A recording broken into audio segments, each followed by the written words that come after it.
তিন মাসে খেলাপি ঋণের পরিমাণ বেড়েছে ৭৩,৫৮৬ কোটি টাকা, যা মোট বিতরণ করা ঋণের ১৬.৯৩%।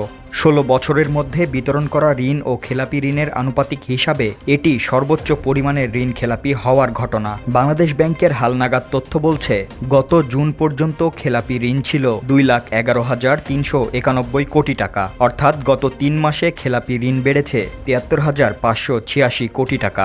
সংশ্লিষ্টরা বলছেন, আন্তর্জাতিক মুদ্রা তহবিলের চাপে ব্যাংকগুলোর প্রকৃত তথ্য বেরিয়ে আসতে শুরু করেছে। এতদিন যা স্বার্থান্বেষী মহলগুলোর কারসাজিতে চাপা পড়ে গেছিল। এর আগে ৫ আগস্ট আওয়ামী লীগের ১৫ বছরের শাসনের অবসান হয়। সেদিন গণ অভ্যুত্থানের মধ্য দিয়ে পদত্যাগ করে দেশ ছাড়েন শেখ হাসিনা। মূলত তার পদত্যাগের পর ব্যাংক খাতের প্রকৃত তথ্য সামনে আসতে শুরু করেছে, এমনটাই মনে করছেন সংশ্লিষ্টরা। ২০০৮ সালের নির্বাচনে যখন আওয়ামী লীগ জয়লাভ করে ক্ষমতায় আসে, তখন ব্যাংকিং খাতে খেলাপি ঋণের পরিমাণ ছিল ২২,৪৮০ কোটি টাকা। এরপর থেকে আওয়ামী লীগ সরকারের আমলে ব্যাংক খাতে অনিয়ম ও কেলেঙ্কারি বাড়তে থাকে, ফলে খেলাপি ঋণও ধারাবাহিকভাবে বাড়তে থাকে।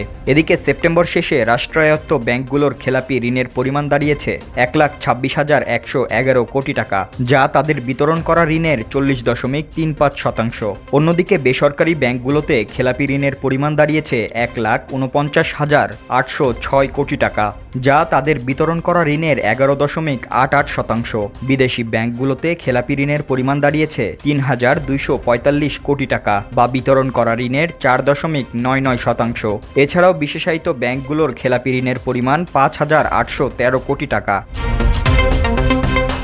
ডেস্ক রিপোর্ট, সবুজ বাংলা।